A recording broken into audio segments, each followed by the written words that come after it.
The trade deadline came and went, and man, was it a trade deadline to remember. Ladies and gentlemen, this was episode number 173 of For the Fan. I am Will. We got Dom, we got Jake here. Gentlemen, hello. What's up? What's up? This is probably the wildest trade deadline. 8 trades in total happened. The day of the trade deadline was done. The second highest, I believe, in league history. So very big things going on around the league. A lot of people got moved. Big trades too. NHL sized, NBA sized. You name it, it happened yesterday. It was pretty significant. We're going to be taking a big portion of this show to go over. I'm just going to hit the intro because we can dive right into it. You're listening to For the Fan.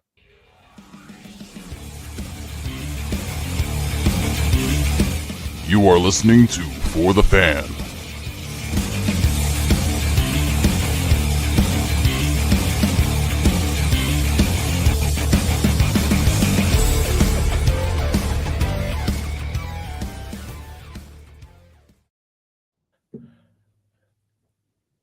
So many trades. I'm just going to pull this up here. We had a lot of trades Monday. We had a bunch of trades on Tuesday. So I would want to just go to your reaction. What stood out from this trade deadline that we should be excited about? Well, the sheer size of Howie Roseman's nuts. I didn't expect that. Yeah, I mean, a lot of the trades I feel like were not too like functional per se. Like I know the Patriots did their trading. We might have talked about that last week actually, but like like they did their trades and it really isn't going to amount to much right now. The Jets did their trades. Theirs are obviously future consideration for themselves. Obviously, then you have Indianapolis saying like, hey, this is our team right now. Like we're here. Maybe we are the team to beat. Getting Sauce, that's a big one for them. And I'm saying this outside the Eagles who made legitimately functional trades where it's like those are dudes they can use like immediately. But I don't know. There's a lot of trading happened. Not a lot of splashes happened, I don't think, People just used trading to their advantage, and especially midway through the season, based on how their season's going. Obviously, the Jets were like, hey, we're not having the best season, whatever. Let's pack on for this offseason and the offseason after that. So, teams used trades well. I don't think there was any except for one. Who was that? The Dallas Cowboys. Well, they didn't use trades, period, right? Or They got Quinnen Williams for a 1 and a 2. Yeah. And Mozzie Smith. Yeah, that's fair. The day after your season effectively ends. I don't know. I don't know how to feel about the Cowboys doing that. Like, I don't think them obtaining Williams is bad. I think that's fine. But, like, I don't know. What is his contract, Will? Quinnen? Yeah. He just has next year. So it's essentially a rental player that they paid a 1 for and a 2. Yeah. Just like Kenny Clark, his deal expires next year too. So you have 2 defensive tackles on expiring deals that you traded a lot of compensation for. Okay. You trade a lot of that. It's not like Sauce Gardner where it's a lot of player options going forward. So it's like, okay, like it's more reasonable paying him $22 million a year for Indianapolis rather than a non-guaranteed year for Quinnen Williams with a bunch of players that, you have to sign and all that stuff. They get a run stopper, but everyone wants to point out for the sacks. I mean, hey, he has 1 sack on the year and you paid a 1 and a 2 for him. He's still 27. He's been in the league for 6 years. So listen, if you turn that into a future, I guess that's okay. 1 and a 2 is still a lot. Well, no, you could just do instead. What? No, you could have just done instead. What? gotten ahead of it and paid Micah Parsons and not have to shell out all these picks and all these trades to try and fix a problem that you created. I mean, it's true. And they're just chasing this problem of we can't stop the run pretty hard. So it just is what it is. I sent you guys that AI video of Stephen A. Smith throwing Jerry Jones off the balcony in AT&T Stadium. And I think that's pretty much how all Dallas Cowboys fans feel probably now. And along with the trade of Quillen Williams, the Cowboys made a move in the early AM, but they did it before the game and was announced really early Tuesday morning of Logan Wilson from the Cincinnati Bengals. Woke up 3-6. Well, no, he went to bed 3-6, woke up 3-5-1. So he's probably feeling it right now. He's really feeling it. Love that for him, I guess. That's kind of wild.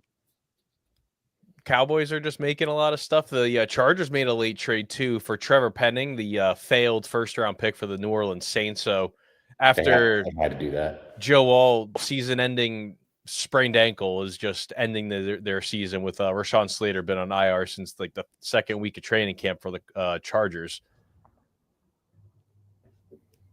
And then also the Seahawks. They made a big trade. They get Rashid Shaheed. They link it back up with Kubiak, the former Saints offensive coordinator.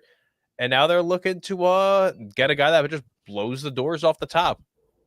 Sam Darnold looked really good Sunday Night Football against the Commanders, balled out 13 for 13. Oh, no, 16 for 16, 4 touchdowns in the first half. And now they get a good target. And also when Cooper Kupp returns, that's still a veteran guy who can, move the chains when he needs to. Seahawks just get a lot better moving forward as well. No, I like that deal a lot, especially with the way that offense has been with the weapons that they do have. So you just add another one into it. It's all good there. Yeah, I mean, really, honestly, that kind of filled a spot that they didn't need to try to reach to fill, but like will totally solidify for them. I mean, I think that's awesome. I mean, the only bad trades of all of it, including the couple that happened before the deadline, was the Colts paying all that for Sauce Gardner if they're going to get the Sauce Gardner we've had. Mm-hmm. And then the Cowboys won. Yeah, I don't disagree with that. I mean, the Jets made out like bandits, dude. I will say the Jets absolutely Will, how do you feel? You asked me last week about how I feel about the Patriots doing what they did. How do you feel about all of that for the Jets? You got to do what you got to do. It's a business. They weren't trying to shop. They weren't going to shop Sauce, okay? Chris Ballard called them early in the morning on Tuesday about the Sauce trade, offered the 2-1s, and they quickly, form from that. They get a receiver that they really need, an AD Mitchell. Maybe he can, possess the ball crossing the goal line. You kind of are rebuilding the depth of the receiving room there. And then Quinnen, he's requested a trade 3 times and didn't want to go out public, talking about it. So you got to give him respect, because if he went public about it, they wouldn't have gotten the high picks that they did get for him. So you make out like bandits. You have 5 first-round picks between 26 and 27. You have an extra second-round pick that you could slide back up into round 1 if, there is some guy you want on the 5th-year option. 2022's draft class was good with Garrett and Sauce, Jermaine Johnson, Breece Hall. I'm upset for Breece Hall. He really wanted to get traded, man. He's going into a full depression, and his tweets, they are sad. Did you see the offer that was on the table that the Jets declined?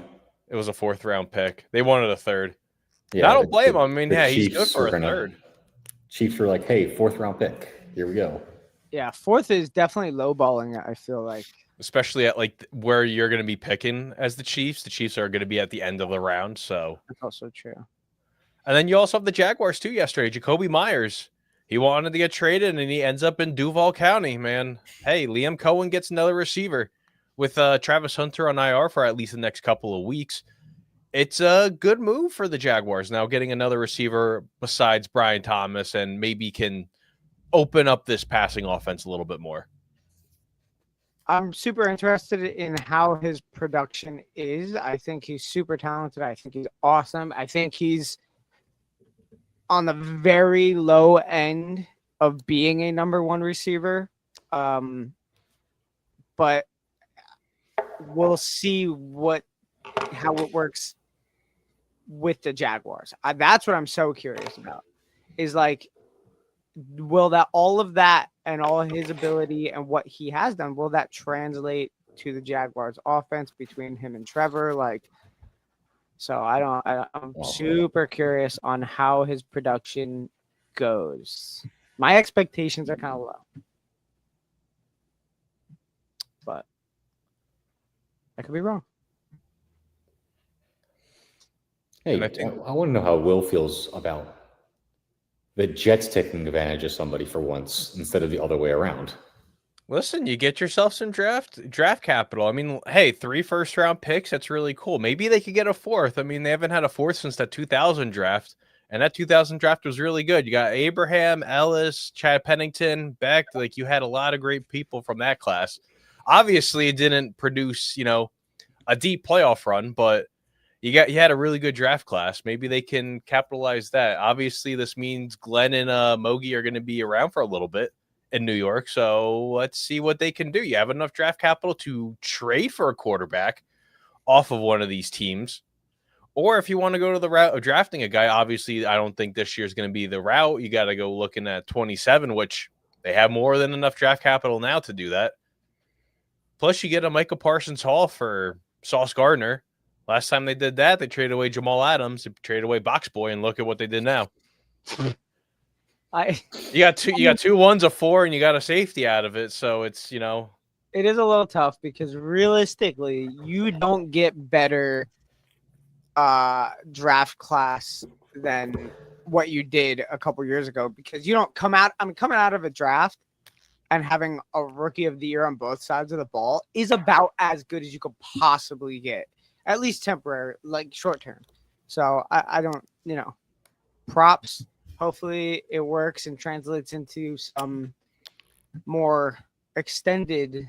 Well, translates into a quarterback, and that's or that, yeah, extended success, not just kind of, short term. And the Jets have been looking for their quarterback for the last 60 freaking years. Let's figure that one out. Yep. Well, you're not wrong.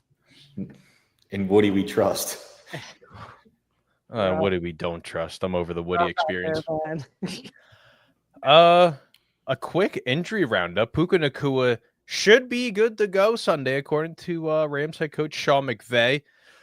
Jets ended up benching Quincy Williams after failing to trade him. So let's see what ends up going on there for the guy that signed a 3-year contract just last offseason.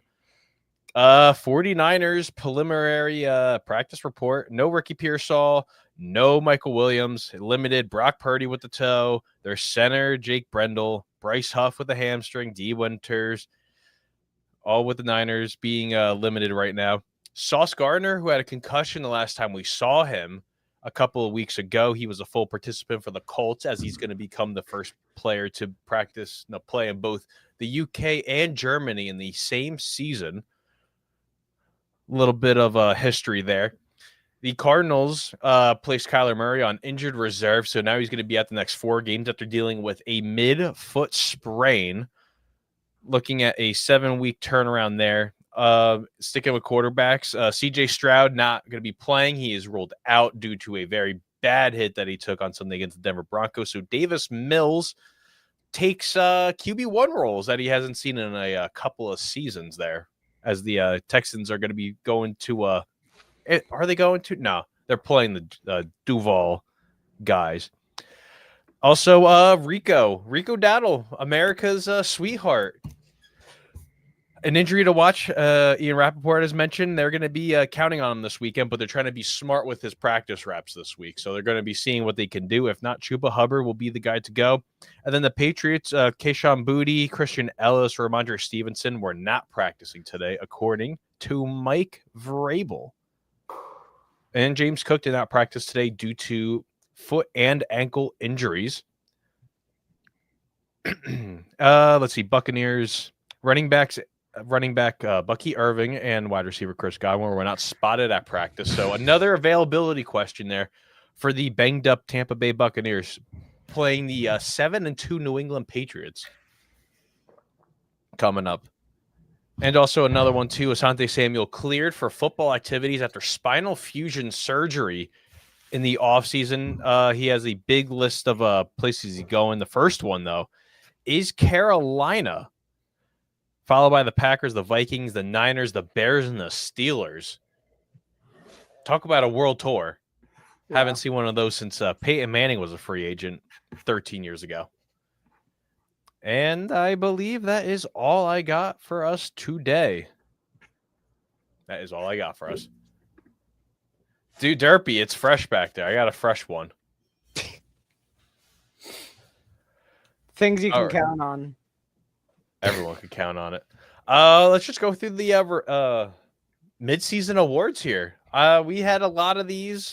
We did them all week 1, so let's see how poorly we went for these first couple of weeks. Let's start out with I don't know. Let's just go from the top here. MVP. We've had Lamar and Joe Burrow, so we obviously went 0 for 4 on this one. Stop. That's what we had across the board. Across the board, we had Lamar and Joe Burrow, so we went 0 for 4 on these. But the Lamar can still win it, but not mid-season. But at mid-season here, who was your MVP through the first 9 weeks of the season? I'll be mad if Jonathan Taylor is the running back that wins it after the last 2 seasons, but he does deserve it. Like, let's be honest, like a running back has to win it eventually with all these back-to-back seasons of a running back being awesome. Mm-hmm. I might have to go with Matthew Stafford on this one. Man's been balling, 21 touchdowns already on the year. I don't think you could get any better than that. Yeah, 21 touchdowns, only 4 turnovers. He has 2 interceptions and 2 fumbles. So, like, I have a question. How far out of the conversation is Jalen Hurts? I think he's in that top 3 right now. I actually 20 total touchdowns, 2 picks. Okay. No fumbles. I mean, that's kind of fair. Listen, I saw now, okay. My line is interesting for this because for me, and I kind of looked into this the other day.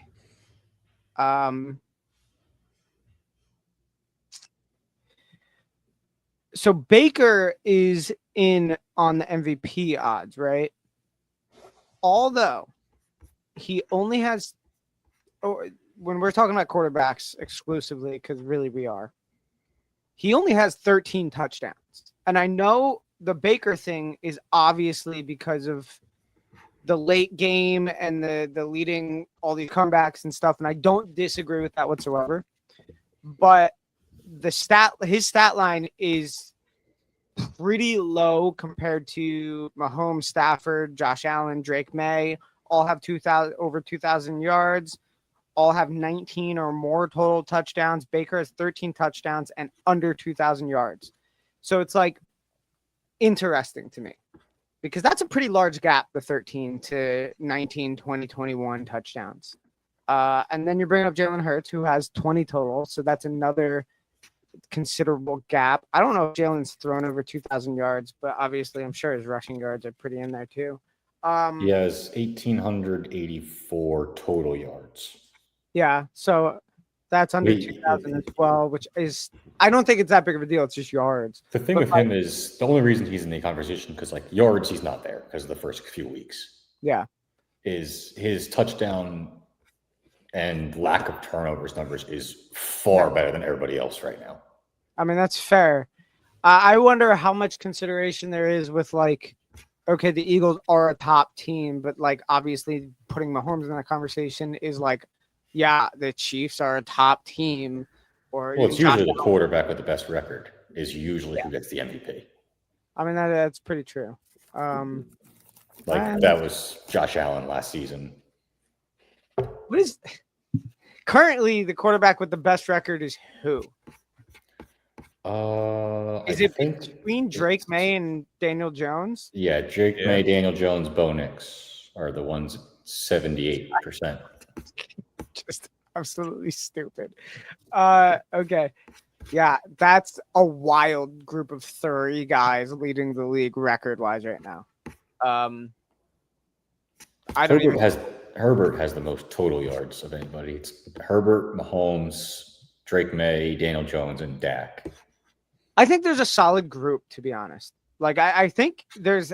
I don't know how much of an outlier one singular person is over the other, but I think we have like a solid 6 to 8 quarterbacks where it's like, depending on how the second half of their season goes, could be the winner. So I don't know. I mean, I think everyone we just mentioned is pretty in there between Mahomes, Allen, Stafford, May. I don't think should get it just because of schedule. Hurts, Baker. But out of the group, Baker legitimately has the worst stat line, and it's by kind of a margin. So I'm super interested. In everything. I know, legitimately.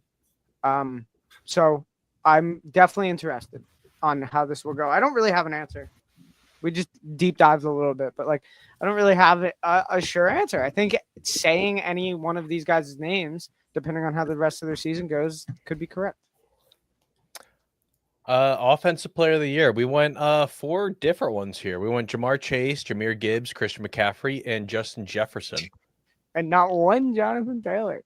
Not one Jonathan Taylor. I think that's got to be the obvious answer, right? Unless Puka's production hits like 2K yards, I think Puka, Jamar, JT, like those are definitely your front runner guys, and even Christian McCaffrey too. Like, there's no one that's like wrong that we have here. The only reason Jonathan Taylor shouldn't get Offensive Player of the Year is if he wins MVP. That'll be the only reason why he doesn't. They'll give a quarterback Offensive Player then. I think he's definitely on pace. So it's fair. Defensive player here. We also went 4 different here. We went Micah Parsons, Trey Hendrickson, Mad Max Crosby, and Jalen Carter. Who is right now? I would say it's Micah Parsons. And yeah. Who's leading in sacks? I actually have no idea. I think it's one of the Giants guys, Brian Burns. Brian Burns is having, I think he's double digits already. Yeah, Brian Burns has 11 sacks. Myles Garrett, of course, has 10. Brian Burns is actually having a great year, so that is true. If a dude starts hitting like, 20 sacks, 18 sacks or whatever, it's like an automatic. So. Well, he got that one game where he just got to abuse the Eagles' backup. Let's see. So it is Burns and Miles. From what I'm seeing here, it's Micah Parsons, Myles Garrett, Aiden Hutchinson, Nick Benito, Will Anderson, Jared Verse. How is Brian Burns not even in that, dude? That's kind of nuts to me. Yeah, Burns has 11, Miles has 10, and then it's Byron Young with 9, Nick Benito 8. Yeah. I don't even see Aiden Hutchinson on here, which Aiden Hutchinson does a lot, but like he's tied there with everybody else at 7. Yeah, facts, actually. Honestly, Nick Benito winning would be like pretty sick. Not gonna lie, a true underdog story. A little bit, but yeah, Brian Burns not being on there is nuts to me. Just because when it comes to defensive player, it's half the time it's just numbers based on their sacks. Like it's just I don't know. That's very surprising to me. And like you said, Brian Burns had one really good game as well, probably inflated his stats. Myles Garrett sacked Drake May 4 times in one game. So like that's almost half of his sacks. Yeah. Is that 5 sacks in that game? 5 sacks. Okay, so it was literally half. Literally half, dude. So I don't know. But it's also like Myles Garrett gets that one game a year where he does like end up popping off for he's sick, but multiple sacks game. Yeah, I don't know. Brian Burns should be in the conversation at least. Offensive rookie, we went Tyler Warren, Emeka Egbuka. Colton still kept JJ McCarthy on there, which obviously he could never win. And then we had Travis Hunter here. I think the obvious one here definitely is Egbuka as your offensive player, unless something unforeseen happens with someone else. I mean, Warren has a chance. He does. Warren should have it, but Warren's probably maybe second in that. No, maybe Maybe third. Who would be second? I don't know how Ginty's year is going, but I think it's severely average. Nah, he's just like bad. Offensive Rookie of the Year 2025. Let's go to CBS. What do we have here?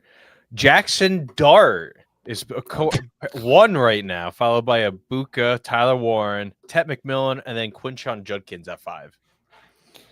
See, I like Dart, but like, come on, just say it's because he's a quarterback and move on. Yeah, dude,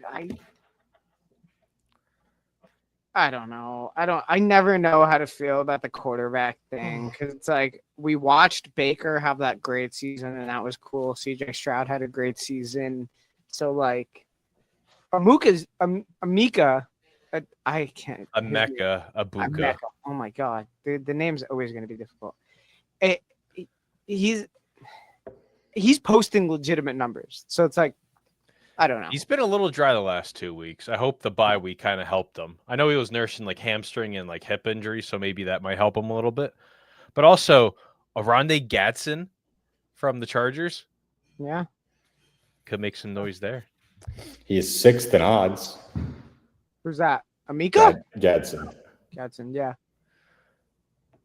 To defensive rookie, we swept Abdul Carter, who is apparently the odds-on favorite, followed by Jihad Campbell, Nick Emamori from the Seattle Seahawks, a guy on the Cowboys, and then Will Johnson from the Cardinals. Okay. Cool. It might just be Carter and Campbell. It's like the only ones, and Schwarzenegger's just making noise, but that's it's those three that has any branding to them right now. And then we have a comeback player of the year right now. There's quite a few, right? We had McCaffrey followed by JJ McCarthy, and then 2 Aiden Hutchinsons. Right now, McCaffrey's leading the charge here, followed by Dak Prescott, Aiden Hutchinson. Daniel Jones is up there, and JJ McCarthy's also up there as well with Stephon Diggs. I love Daniel Jones being up there. That's so ridiculous. Enough. Oh, man, I love those so much. What the fuck just happened there? What happened? That was on your mic somewhere. Me? Oh my God. Sounds like some I don't know what that was. It was like a scream or someone's like crying for help. Oh, okay. Yeah, that was ear piercing. Interesting. That was terrible. Sure. Couldn't tell you, don't know. Coach of the year, NFL. Let's get to here really quickly. If I could find anything here. We do have Sean Payton followed by 3 Vrabels here. So we are in pretty good hands here for Coach of the Year. Yeah, it's going to be Steichen, and we all know it. Steichen has high votes, then Vrabel's right behind him. I mean, if one of them wins the 1 seed, I mean, I think it's a shoo-in for either. Probably. I mean, the only thing the Colts can't have happen is the Daniel Jones experience is officially turned to a pumpkin like it did last week. Because he had that look in his eyes. Did you see the clips of that? In 6 turnovers, you still only lose by 7. Like, that's still a good football team too. You also have to put that into a big consideration. Yeah, I saw a clip of that. I've zoomed in on his face pre-snap, and it was like, well, everyone, I've seen this before. I've seen this before. Anthony Richardson is healthy enough, right? He's on IR because he broke his orbital bone with one of those bands in pre-workout. Shot him right in the eye. And then the same thing, Travarius Ward, the Colts' former number 1 corner before Sauce came in. He ran into a teammate while just practicing some deep routes. Second concussion in 3 weeks, so they put him on IR. God, it's rough out there, man. Some teams just, I don't know. Do have some fantasy questions here. We'll answer a couple of these. We got Logan who says trade Dart for Trey Benson, the Cardinals running back. I would say no, but he already has Josh Allen. Always got to have an insurance policy back there, dude. And then we got trade J.K. Dobbins for Cortland Sutton. Wouldn't be the worst move, but also I don't know how bad it will be. I don't know if RJ Harvey's taken any of the snaps there from J.K. Then we got RJ Harvey had a hell of a week last week, so I don't know, man. 2 weeks. What? 2 weeks ago. You sure about that? Yeah, he played the Cowboys. They played the Texans last week. I mean, he had a good week last week. I mean, everybody has a good week against the Cowboys. No, Houston. He had a good receiving game against Houston. 5 receptions. Then we got trade Ashton Genty for Kyron Williams. If someone accepts it, then I say go for it. I say go for it. I don't know whoever has Kyron will accept that.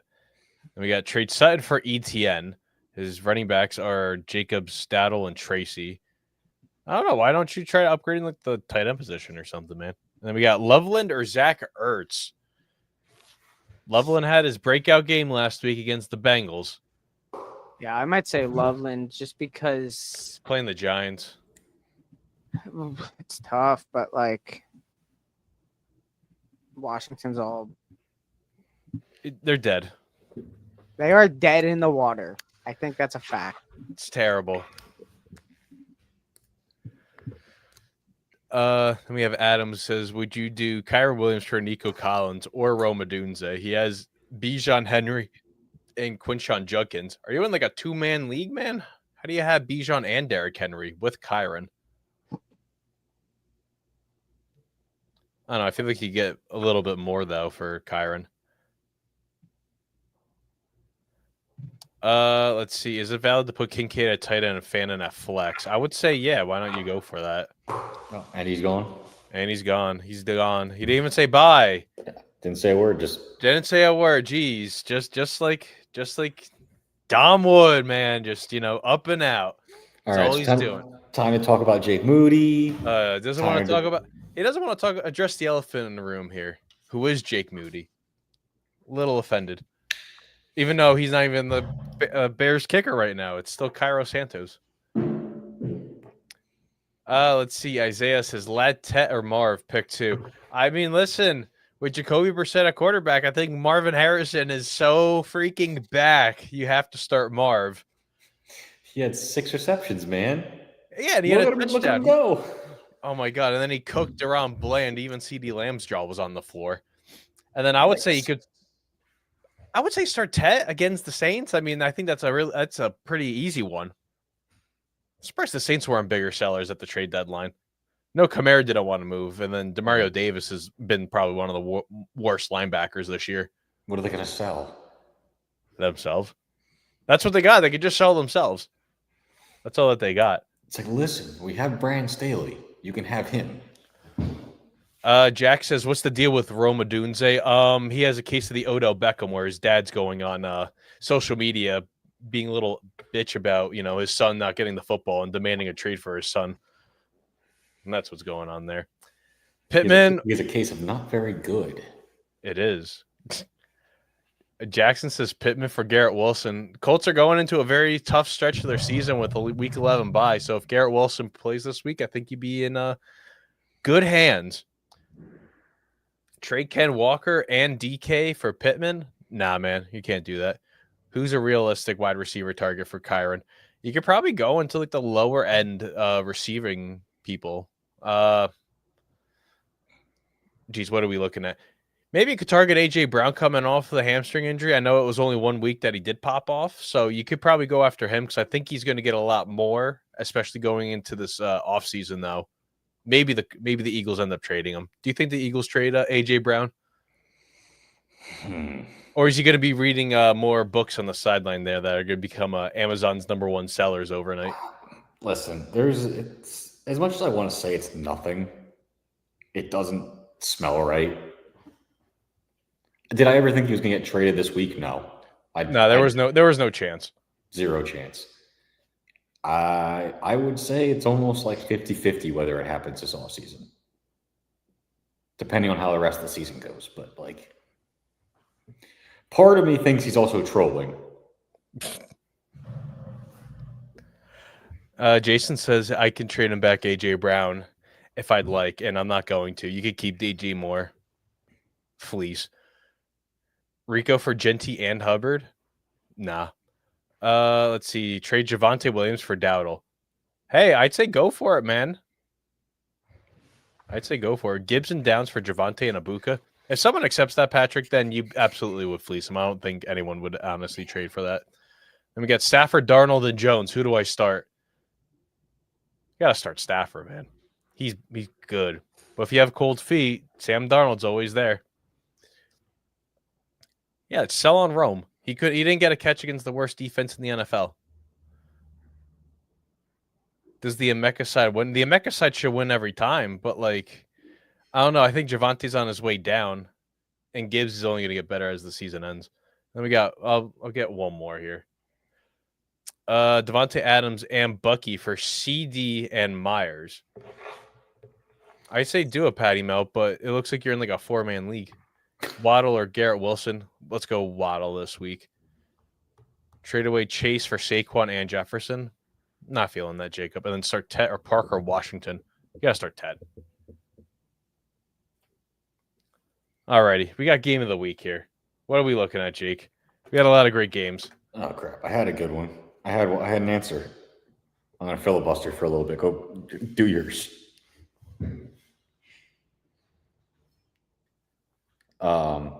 I'll take the low-hanging fruit there. I mean, Joe Flacco putting up his career high in passing yards with 470. The first time that the 40-year-old ever passed for 400 yards in his entire career on a bad shoulder is amazing. So, yeah, I'll pick the Bears. The Bears somehow finding their way to win a football game, and then the Bengals crumbling, still putting up 42 points and losing a football game. I mean, yeah, that's the answer. It's the only answer I can think of. But for whatever reason, it's just the most comically drunk game every time the Vikings and Lions play each other. Like every time, it's like the game makes no sense. They make it every time. Minnesota looks like they're going to win the Super Bowl after that game every year. Like Detroit's so much better than them in every way almost, and yet they lay the biggest eggs against the Vikings. So that's mine. I'll go with that one. It's because it's always just a comically good drunk game.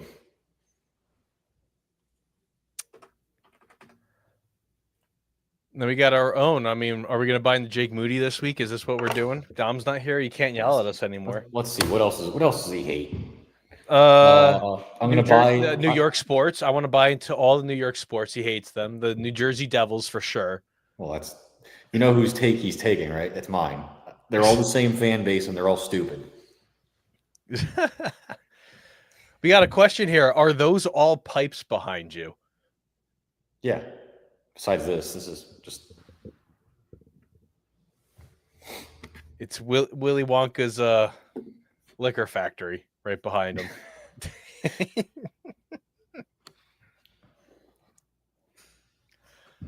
Well, let's see. Let's go into the real buys here. What are we buying into following week number 9 into week 10? I am buying into the Seattle Seahawks. You know, you can only hate on Sam Darnold, the Jets version of him, for so long. And with this new offense, Jackson Smith and Jigba, and they just had, like, JJ just looked good this whole time. And then they add another good weapon. I got nothing bad to say at this moment. I actually think they might win that division. Like, over the Rams. Like, I seriously think that they're a threat for it. I like that.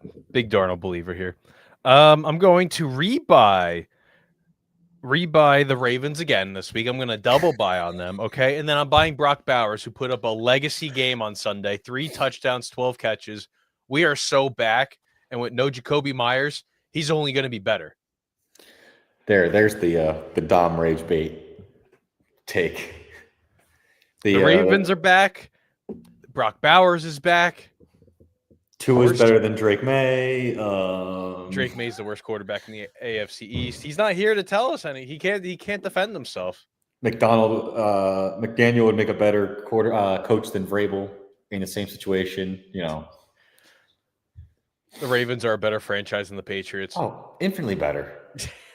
Look at that defenses they had. The AFC North actually is in a injury-filled headhunting division. It's actually it really is the best division that's ever existed. Let's go into sells. What do we want to sell off on? Speaking of the AFC North, the whole Bengals franchise, just fold it. Trade Burrow, let him be free. It's Carson Palmer 2.0. You can't stop like a piece of dust in the wind. Like, you can't stop anything. You paid all this money to wide receivers, and the defense has gotten worse and worse every year. And then you have the opportunity to actually do something at the deadline and actually get some value, and you just hold on to Trey Hendrickson. You're not even good at being bad. You're just cheap and awful. Mm-hmm. Either the owner needs to get rid, sell the team, or trade Burrow. Enough. It's gonna be one of those situations where it's just a quarterback in purgatory. I'm piggybacking off you with the Cincy sell. I don't need to explain anything else. You already got that there. And then what are we holding on to heading into this week? Unfortunately, it's the Chargers. Because for the early part of the season, it's we did the whole thing where it's hey, they're doing things that are not very Chargery, where they're winning games that they would normally blow, and they're looking good, and they're winning. They beat the Chiefs. But now it's that whole Chargers injury thing is happening again. Mm-hmm. So I want to know where we go from here. Are they going to do the Charger thing and crumble? Or are they the new era? Has it officially begun with Harbaugh where they don't completely fall apart? My hold this week is going to be J.J. McCarthy. Really good game. His first week back. Can he do it again, this time at home against the Baltimore Ravens? He's 2-0 in his career on the road. Can he get his first win at home? Then that's the question we got to be asking here. That is the question we got to ask. Can he effectively hand off the football? That's what I'm waiting to see. I don't know if he can. And then we got week 10 picks here. I'm currently suspended from Adobe. I'm trying to negotiate to get my account unsuspended, so I'm going to figure that out. So there's no graphics this week. But going into it here, Dom didn't even do his picks. Nobody did. My God. What a clown. What a clown. He's playing game. He's doing the Bill Belichick games. Oh, He's my keeping God. me in the dark. No, I got this here.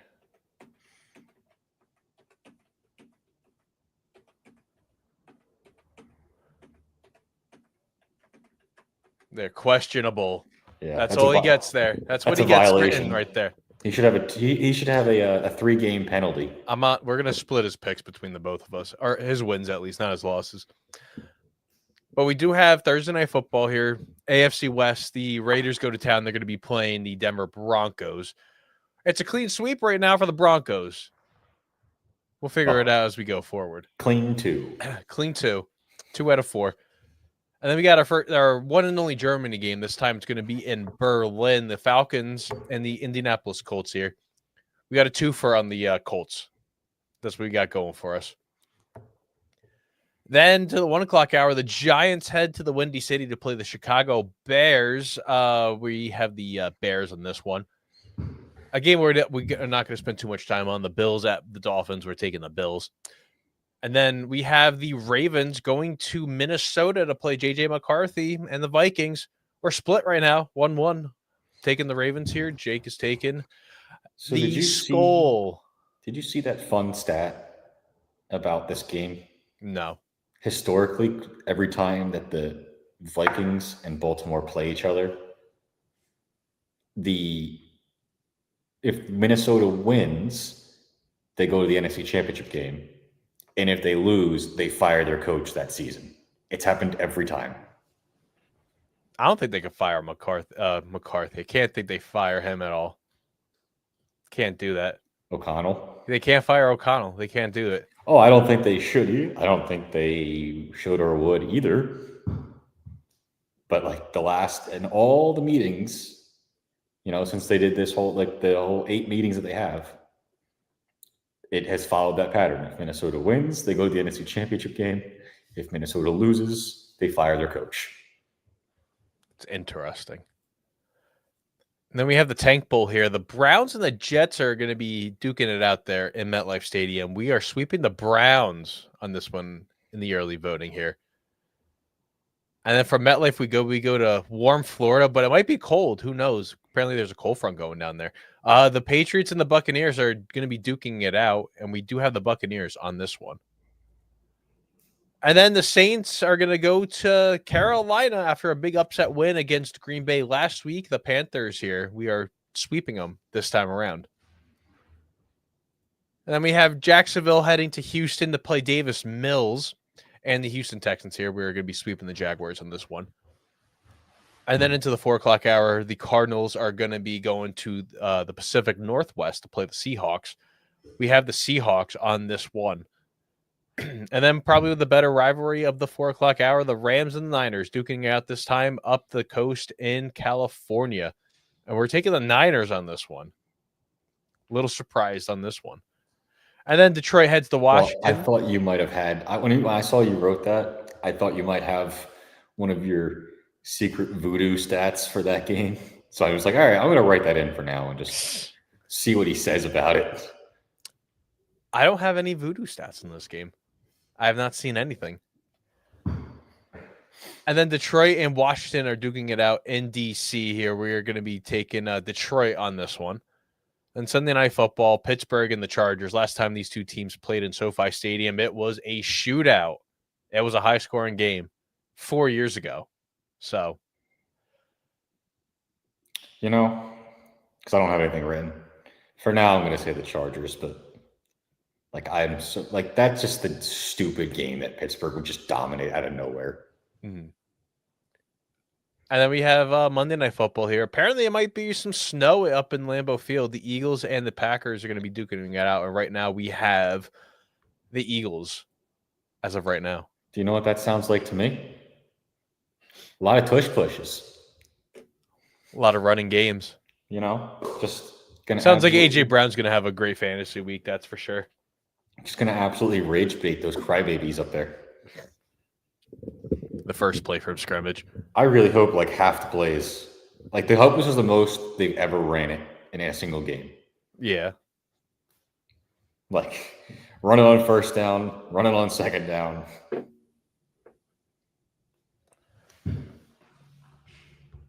And that, ladies and gentlemen, rounds out our show. You can follow us on all the social media platforms down below. We got YouTube for the Fan Network, TikTok for the Fan Network, X for the Fan _ and Instagram for the Fan Football.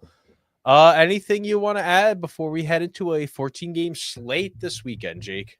Nah, Packers are soft. Go Birds, dickhead. Go Birds, dickhead. As always, I'm Will. That's Jake. Dom skedaddled and skedoodled before even saying goodbye. Can't believe this man. Irish goodbye. Didn't even do his picks. He just dipped. What a bum. He's a bum. A very big bum. That's a very New York Rangers move. As always, we're live every Wednesday. Find us here. We're going to be live all the time. Later, everyone.